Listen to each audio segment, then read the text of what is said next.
This is Nikki Glazer from the Nikki Glazer Podcast. Have you guys seen this new commercial from Stand Up to All Hate? It's basically Snoop Dogg and Tom Brady going back and forth with reasons that they hate each other. But then when you really listen to them, the reasons for the hate are just so stupid. I don't know. This commercial really got me. It's a strong reminder that hate in our country continues to be out of control. So join us at iHeart in standing up to it. If you see hate, speak up, call it out. Your voice is a powerful tool in this fight. You can learn more by following at What's Up With Hate. Step into the world of power, loyalty, and luck. I'm gonna make him an offer he can't refuse. With family, cannolis, and spins mean everything. Now, you wanna get mixed up in the family business. Introducing The Godfather at ChumbaCasino.com. Test your luck in the shadowy world of The Godfather slot. Someday, I will call upon you to do a service for me. Play The Godfather, now at ChumbaCasino.com. Welcome to the family. No purchase necessary. VGW Group. Void where prohibited by law. 18 plus. Terms and conditions apply. This is The Wheel Weaves, a Wheel of Time podcast with no spoilers. Hey everyone, I'm your host Dani, and I'm the first-time reader going through this series chapter by chapter. As always, there's no spoilers past the chapter we're covering, and that means it's totally safe for first-time readers. I'm joined by my co-host Brett, who's a longtime fan, and he's guiding me on this journey. We'd like to thank and acknowledge our executive producers, Brandy and Kirkwood, Sean McGuire, Yanis, LightBlindedFool, Green Man, Margaret, Big C, Bennett Williamson, Hannah Green, Noralia, Geof Searles, Erik Reed, Greysin Ishara, Ashlee Bradley, Helena Jacobsen, and Matthew Mendoza. And before we get into things today, we just want to thank and welcome Wendy Bale and Mauricio Paz to the Wheel Weaves Patreon team. Thank you so much for your generosity and your support. We really truly could not do this without you. In this episode, we're talking about Chapter 36 of Towers of Midnight. Yeah, Chapter 36 is An Invitation. Yeah. Okay, this has got to be one of the funniest setups for a battle sequence ever. Yeah. Like, wow. It really had me. I know. I was like, okay, wait. It actually had me forgetting that there was a whole nother point to what we were doing. Oh, yeah. Yeah. Oh, yeah. There's like a bunch of stuff that is almost going to happen. I know. Probably. Maybe. I think a lot of stuff actually does happen in this chapter. That's true. Okay. It's a lot of talking. I love it, though. This is my favorite kind of talking. Okay. My favorite chapters always happen to be the ones where Egwene is holding some kind of meeting. Yeah. And it's kind of weird. Like, I don't expect that. Yeah. I still don't. Because you've said it before. It's so interesting. I just love it. Because I don't know which way things are going to go. And that is interesting to me. Okay. Yeah. Because it is really important. Like when they were talking about whether or not they were going to allow Reds to go bond warders. Or Ashaman as warders and all these things.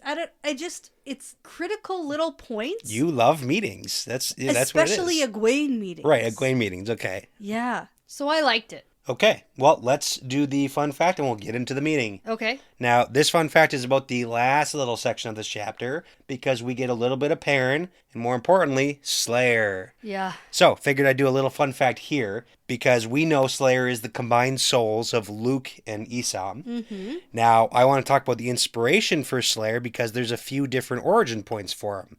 Now, one of those is a story out of ancient Greek mythology of Hermaphroditus, who is the beautiful son of Hermes and Aphrodite. So, Hermes, Aphrodite, Hermaphroditus. Okay, got it. Okay. Now, giving just the basic PG-rated quick facts on this story because Greek mythology is pretty messed up all the time. Anyways, Naiad, or a nymph or female spirit, named Salmachus, wanted to be united with him forever, like the sun. So, in answer to her prayer, a god merged their two forms into one, which is also considered the origin of the word hermaphrodite. Okay. Now, an interesting note on Hermes, specifically, a lot of people know him as the Olympian deity who's the messenger of the gods, but specifically, he's able to move quickly and freely between the worlds of the mortal and the divine by using his winged sandals. Yeah, I mostly know about Hermes from Percy Jackson. Yeah. Yeah. But I just thought it was a really interesting comparison to Slayer and his abilities to move quickly between the different worlds. So. Okay. Yeah, so that's where something comes from. You know what? It works. You connected some dots. I know. I've done worse jobs before. You really have. Yeah.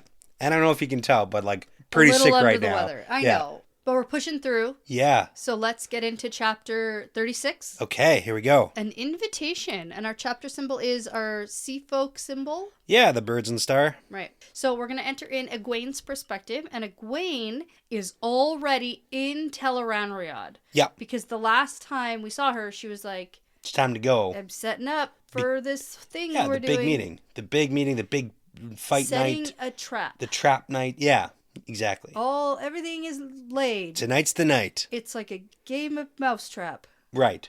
Okay, Here we go. Yep. Okay, so she's in Tel'aran'rhiod, and she's going to meet with Nynaeve first. Yeah. Because Nynaeve needs to tell Egwene. Nope. Other way. Egwene needs to tell Nynaeve that she has to be careful. Better be careful. Right. It's a very important message. But then that's why Nynaeve is also like, yeah, you be careful. Yeah. Yeah. Well, I mean, okay, so this is the thing. Egwene does say, hey, I want you to lead the attack against Missana because you're the only person who has actually faced off against one of the Forsaken. Right. And this is also a very good tactic that I quite admire. Using Nynaeve?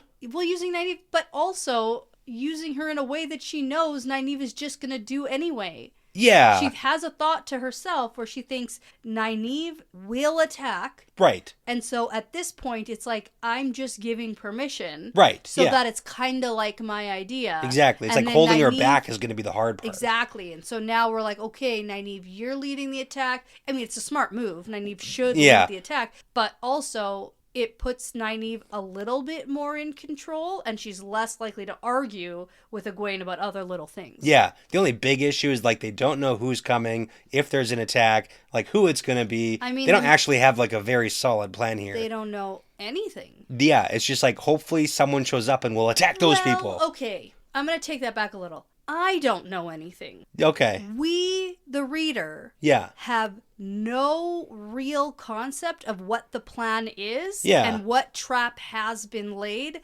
other than the fact that there is one and there's a diversion meeting happening. Right. So to us, it feels like, they have no idea what's going to happen. Well, I mean, we haven't even gotten like a Missana point of view of her spot. Like, in a very long time. It's been a while. I don't know what's going on with any... I don't think they know what's going on. That's the problem. Yeah. I would like more Forsaken perspectives, I think. We know that. Yeah, you say that all the time. I know, I'm missing that. Okay.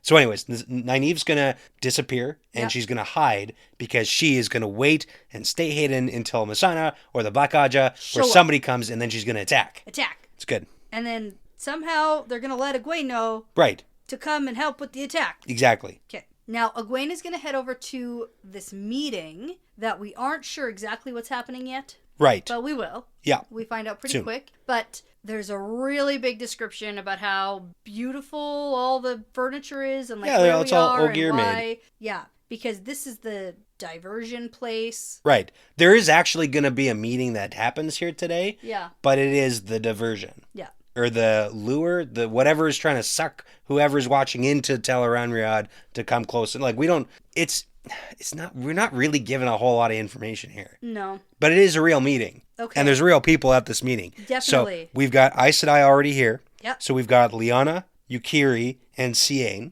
Yeah, Aes Sedai. Yep. And then also Egwene, so that's the Aes Sedai. Then we've got the Wise Ones who are here. We've got Amis, Bear, and Melaine, who is getting very pregnant. Oh, yeah, and I forgot about that.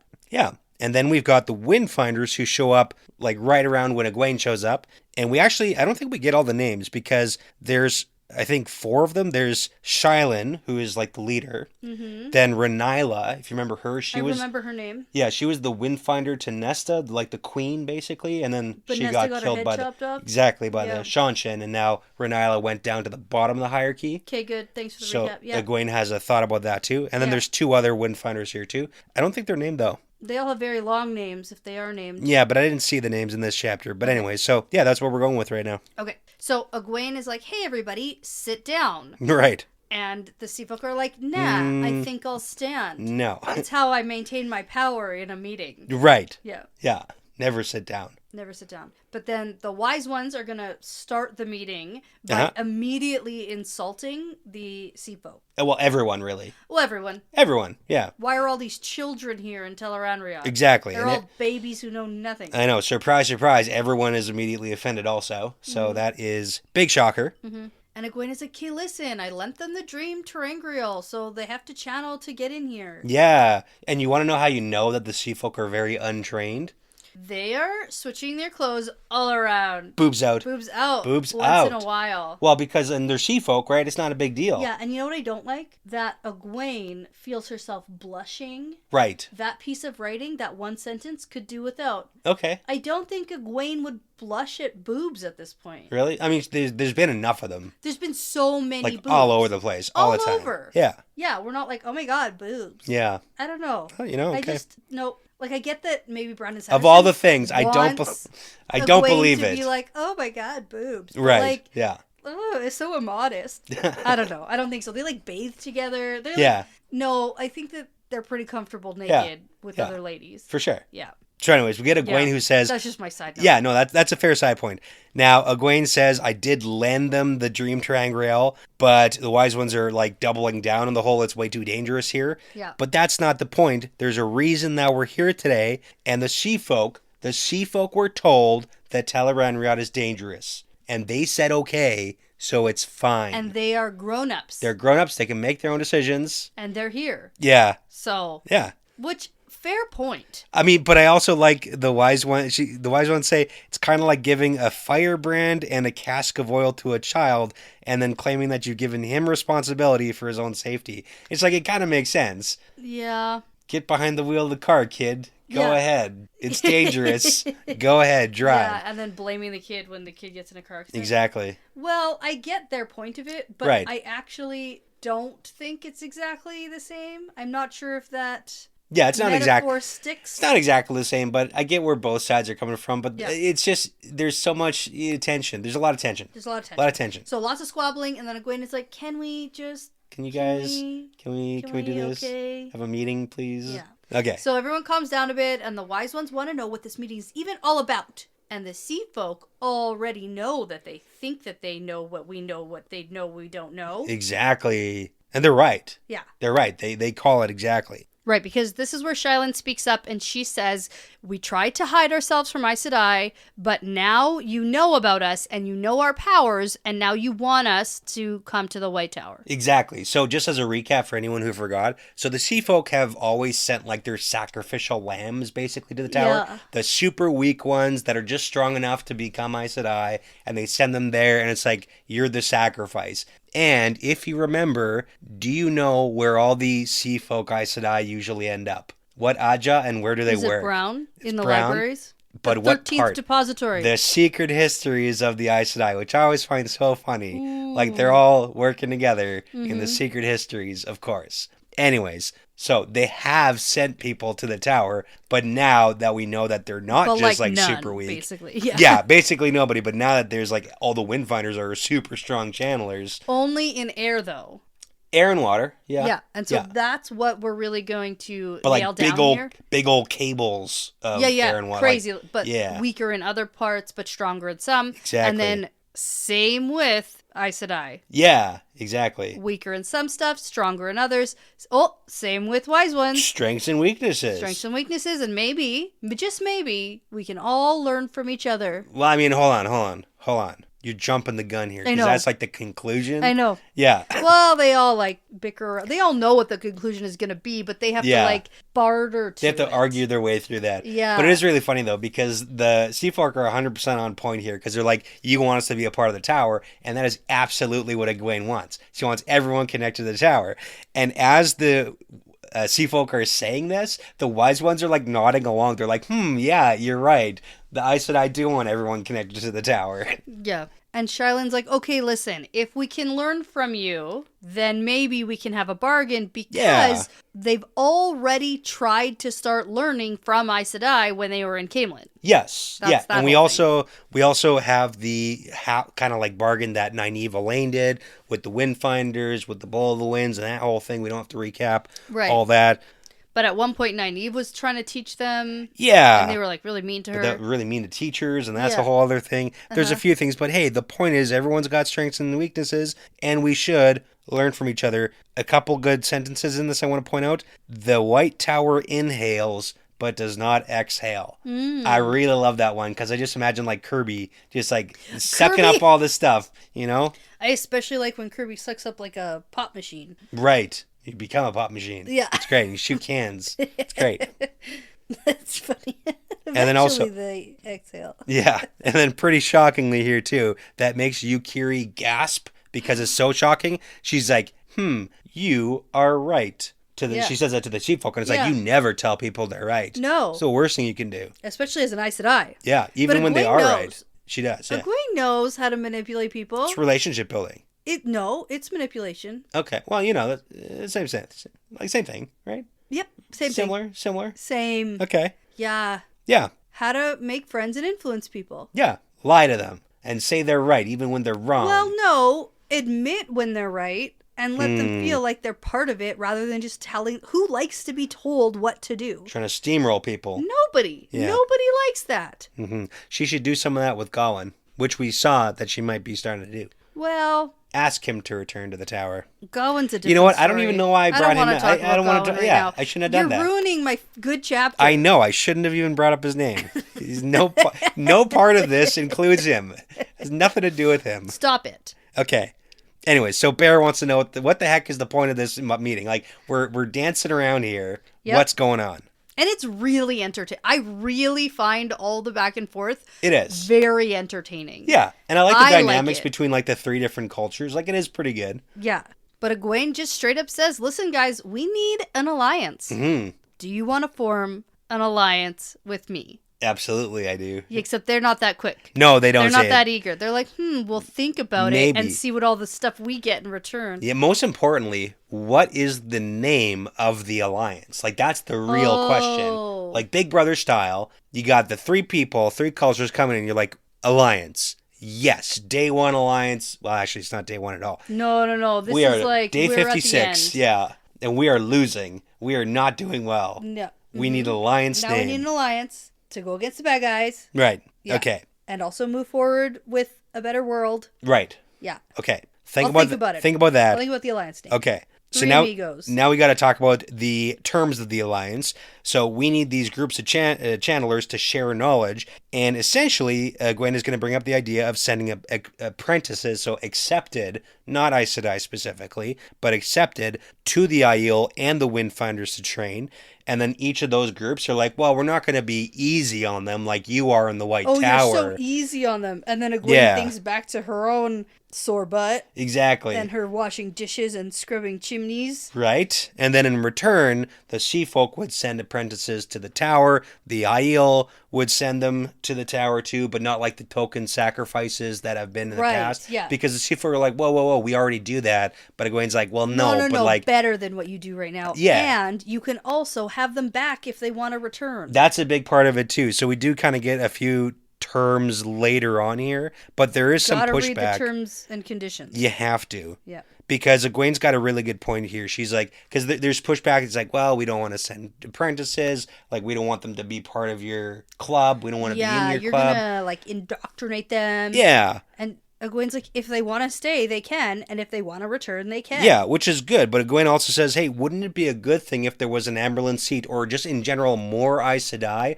or any Aes Sedai who knew about your individual cultures and respected it and learned from you guys? Like, wouldn't that be a good thing? Yeah. If there were more people like me, in that sense, with the Aiel connection? Right, because Egwene specifically brings up with the Aiel, especially with Amis, who's like not really on board for any of this for a long time. Yeah. And she goes, doesn't this work in your favor? Right. That we're friends? Yeah. And it's not just like it'd be better that we're not antagonistic and hate each other. It's better if you actually form a connection and a relationship. Like, it does make a lot of sense. Like, I understand. Like, I am not on board with Egwene's plan all the time of roping every single woman channeler to connect them to the White Tower. Yeah. But there is something to be said for forming alliances between the different cultures. Yeah. Like, it is strong. If it forms into one giant White Tower, I mean, it's not like she had any control over that. Exactly. Yeah.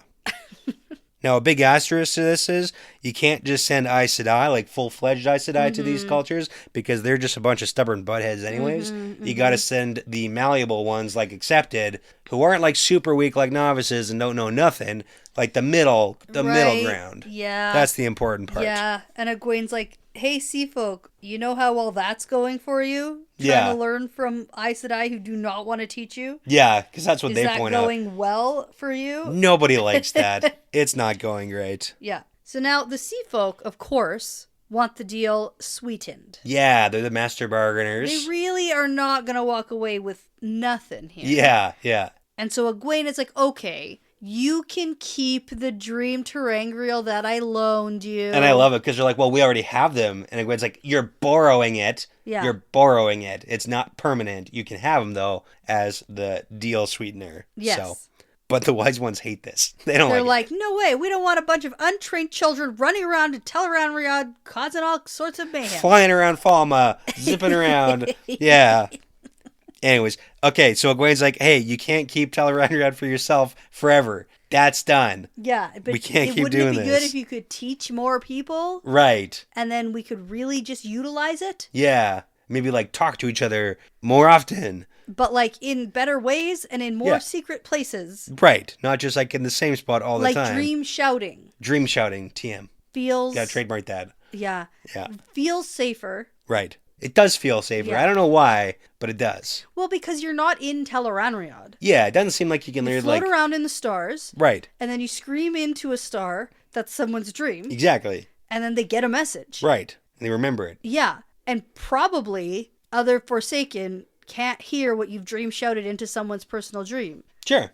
Unless they happen to be there or something. I don't know. But probably harder to track. Probably. Less traceable, you know? Probably. Than you just like standing and having a conversation. Where everyone can see you and hear you? Okay. Yeah. Yeah. Now, do you want to hear an absolutely crazy idea? Of course. So not only should we have Aes Sedai go to the Sea Folk and Aiel, and the Aiel and Sea Folk go to the Aes Sedai, we should have the Aiel go to the Sea Folk, and the Sea Folk go to the Aiel. Crazy. Okay. It's so funny, though. Our alliance name is the Trifecta. Trifecta. Okay. Yeah. Okay. The tricycle? No. Okay.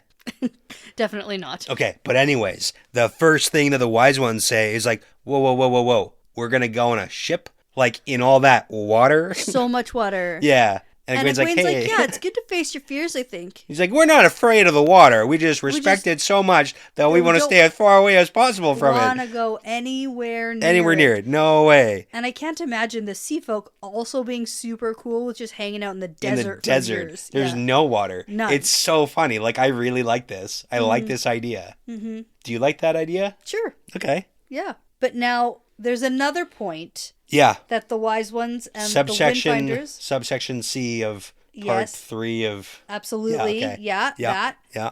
We don't want the White Tower to have all the special magical objects anymore. Right. Okay, so that's their rule. We got to change the rule that says all magical objects inherently belong and should be returned to the White Tower always. Right, yeah. Like, that's a problematic thing. Yeah. Mostly, the wise ones are concerned about the glass columns in Meridian. Like their stuff. They don't want the the Aes Sedai coming for it. Because if you recall, Moiraine already went there and cleared out like all the stuff from Meridian. So much stuff. Packed it up. Like, this is mine, and this is mine, and this is mine, and this is mine, and this is mine. Did all those wagons make it back to... We don't know. Where did all those go? That was with like Kadir. Well, that was, a little bit separate, but we don't know where those wagons ever ended up. Wagons of stuff. Yeah. That was like Matt and Lanfear and Keeley and... Yeah. That whole situation, wasn't it? But that was the doorway that melted and stuff in Kyrian. But it's like, we don't... Oh, yeah. We really don't get any closure on that. After Kyrian, we just assumed that it made its way back to the tower? Yeah, maybe. Oh. I've never even thought to ask about that. Yeah, maybe you should be concerned about all the power objects. Yeah. It might be problematic at some point. Nah, it's fine. Don't even worry about it.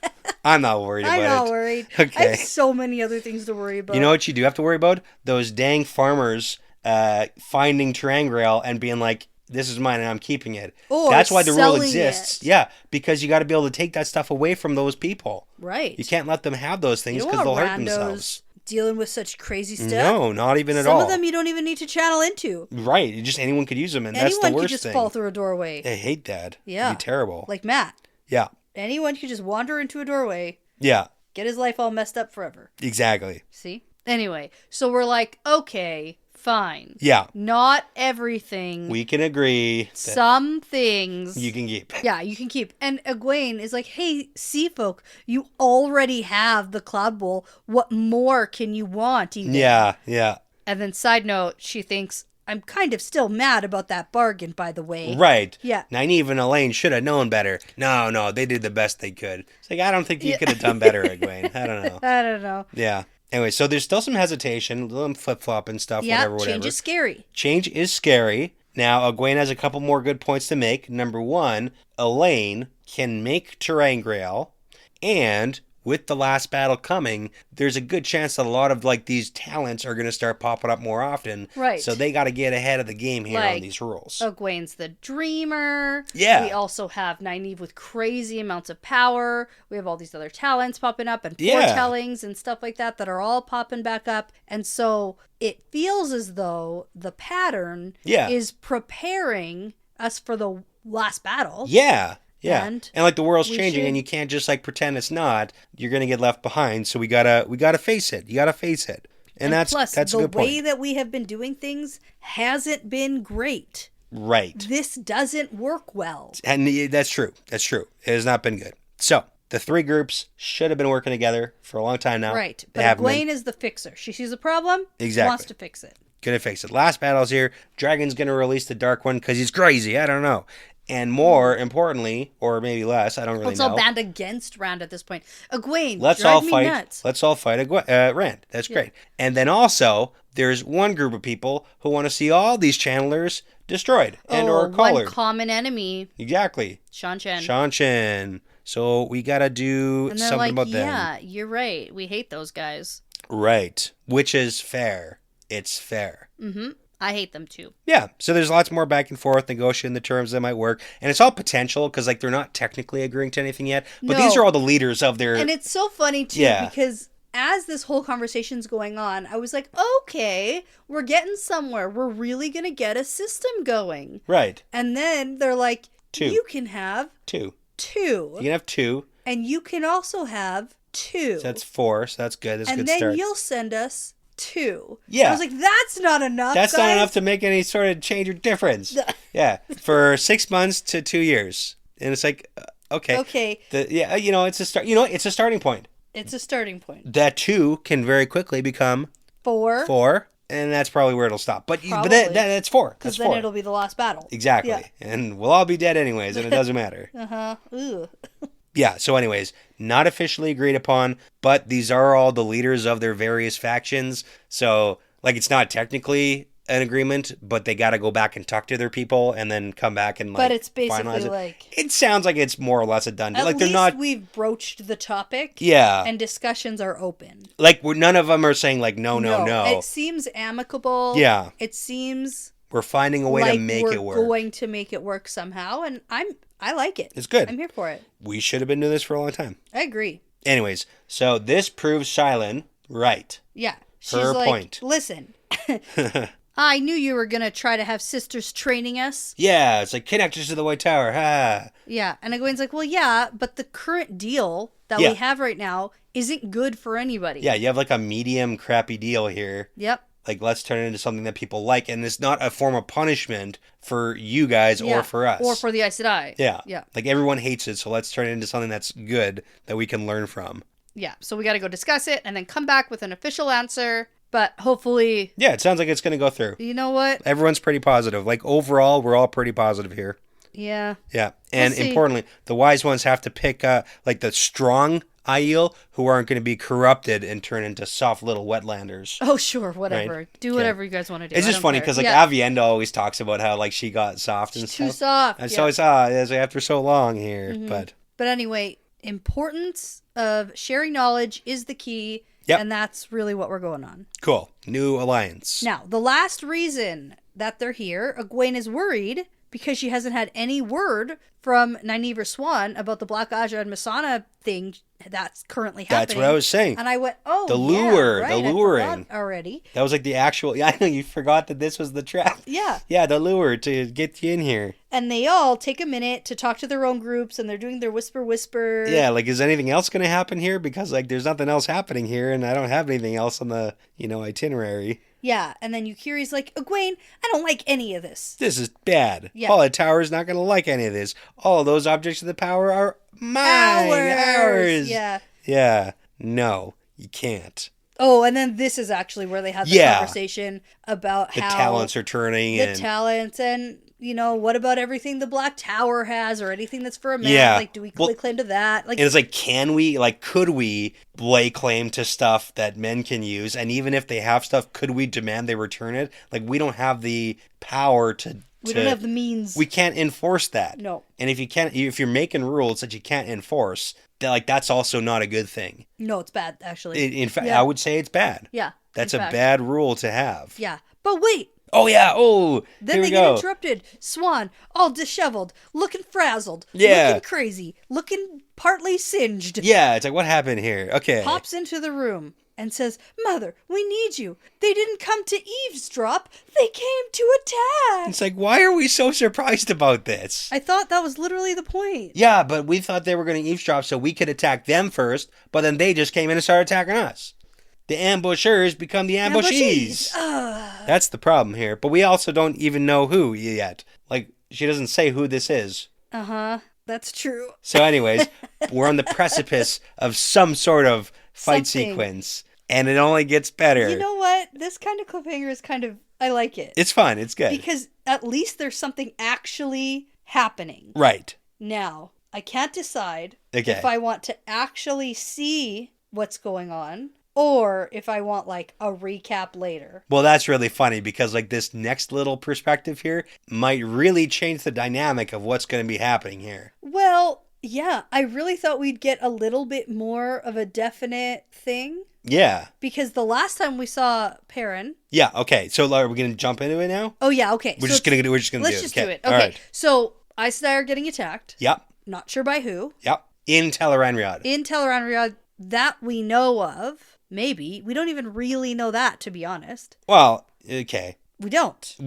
Technically we don't, but like that's the implication, I would say. And if there's some kind of attack happening in Tel'aran'rhiod, we also don't know what's happening outside of Tel'aran'rhiod in the White Tower or something, too. Don't worry, Egwene has a double guard on her door. 2 guards. Right? Or 4. Or 8. 4. I don't know. It's fine. It'll be fine. So that's worrisome. Right. But okay, yeah. Let's end there. Yep. And we're going to perspective switch to Perrin. Because we're left on that cliffhanger. Yep. And then we have Perrin in the wolf dream, zip-zapping all around, immediately after the last time we just saw Perrin. Yeah, so he got the dream spike. And he's like, I'm going to go put this somewhere that Slayer will never find it. And it's like, oh no, turns out Slayer is literally chasing him through the dream world right now while he's trying to escape. And Perrin was thinking he was going to go like drop this in the ocean. Drop it in the ocean. It's like, oh my goodness, No. And guys. we talked about that. You're like, where's he going to put it? I was like, I don't know, the ocean. Because that was his idea. And I'm a little bit concerned. I was like, oh no, I actually thought, I didn't know how short this chapter was. Right.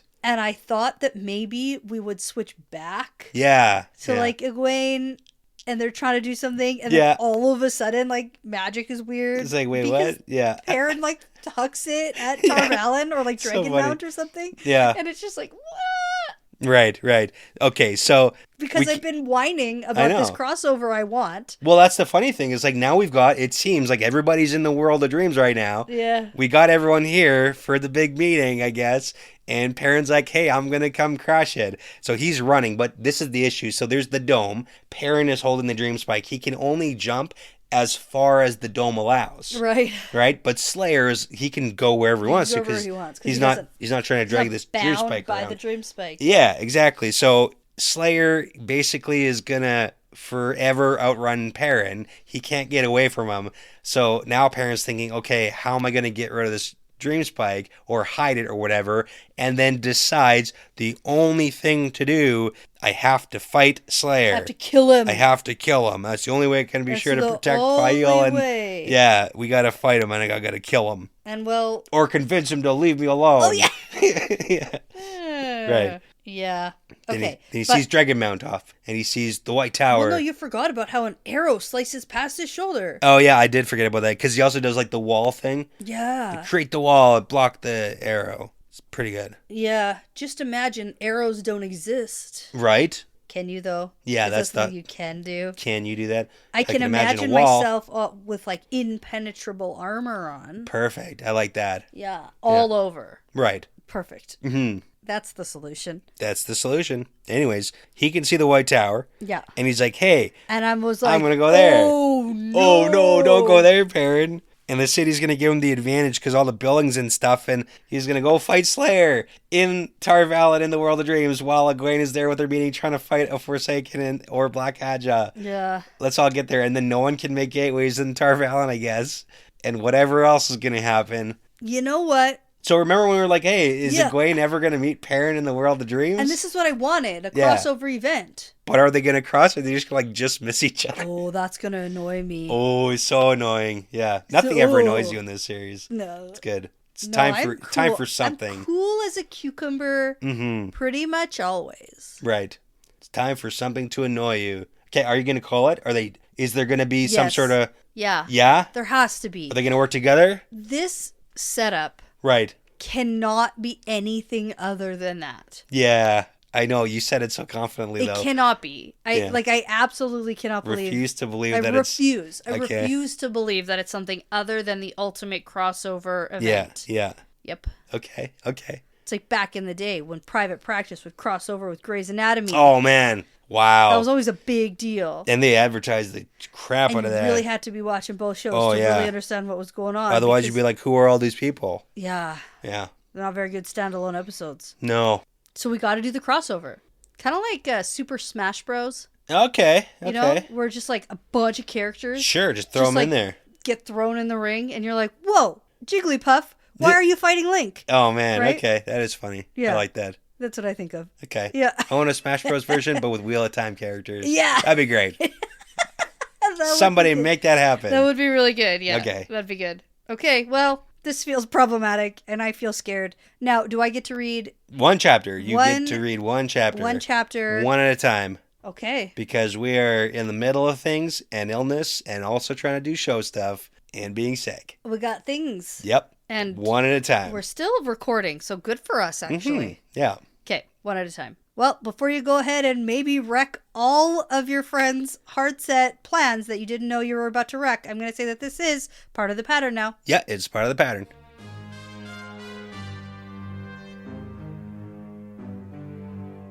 Hey, thanks so much for sticking around. That's the end of another fun episode. The Wheel Weaves is hosted and edited by Dani and Brett and produced by Dani and Brett with Passion Socks, Cody Feltz, Benjamin, Jamie Young, Megan, Jared Berg, Ricky Morissette, Adam, Mozyme, Michelle Forbes, MKM, Antoine Benoit, Lawrence Bradley, Colby T, Gabby Young, Rycat, Zane Sayaka, Matrix, Matt Truss, The Albatross, Bratimus Prime, Chris G, Sarah Creech, Sims, and Saverio Bartolini. With music by Audionautics. Now, everyone, please be sure to go check out our Patreon page if you are interested in supporting us and the podcast. We'd love to send you some Patreon-exclusive merchandise as a thank you, plus you'll gain access to our episodes earlier than everyone else.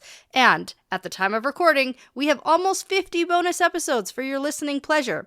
Find all that and more at patreon.com/thewheelweavespodcast. As always, please be sure to give us a 5-star review because it really does make a huge difference in helping other people find us. And be sure to tell a friend, Riyadh, because referrals really are the best compliment. For general information about our show, like how to send us shot glasses, how to join our Discord, and how to get in touch with us, visit thewheelweavespodcast.com. Thanks again for listening. This really is part of the pattern now. Hello, it is Ryan, and I was on a flight the other day playing one of my favorite social spin slot games on ChumbaCasino.com. I looked over at the person sitting next to me, and you know what they were doing? They were also playing Chumba Casino. Everybody's loving having fun with it. Chumba Casino is home to hundreds of casino-style games that you can play for free anytime, anywhere. So sign up now at ChumbaCasino.com to claim your free welcome bonus. That's ChumbaCasino.com and live the Chumba life. Sponsored by Chumba Casino. No purchase necessary. VGW Group. Void where prohibited by law. 18+. Terms and conditions apply. It is Ryan Seacrest here. There was a recent social media trend which consisted of flying on a plane with no music, no movies, no entertainment. But a better trend would be going to ChumbaCasino.com. It's like having a mini social casino in your pocket. Chumba Casino has over 100 online casino-style games, all absolutely free. It's the most fun you can have online and on a plane. So grab your free welcome bonus now at ChumbaCasino.com. Sponsored by Chumba Casino. No purchase necessary. VGW Group. Void where prohibited by law. 18 plus terms and conditions apply. If you're a facilities manager at a university, you know students rely on the cafeteria for breakfast, lunch, dinner, and the occasional late night snack. So when a dishwasher breaks down and dirty plates pile up, the mess hall can turn messy in the blink of an eye. Enter Grainger. With over 1 million industrial-grade products and fast delivery, the product you need now is never far away. So you can turn that dishwasher back into a lean, clean washing machine. Call, click Grainger.com, or just stop by. Grainger, for the ones who get it done.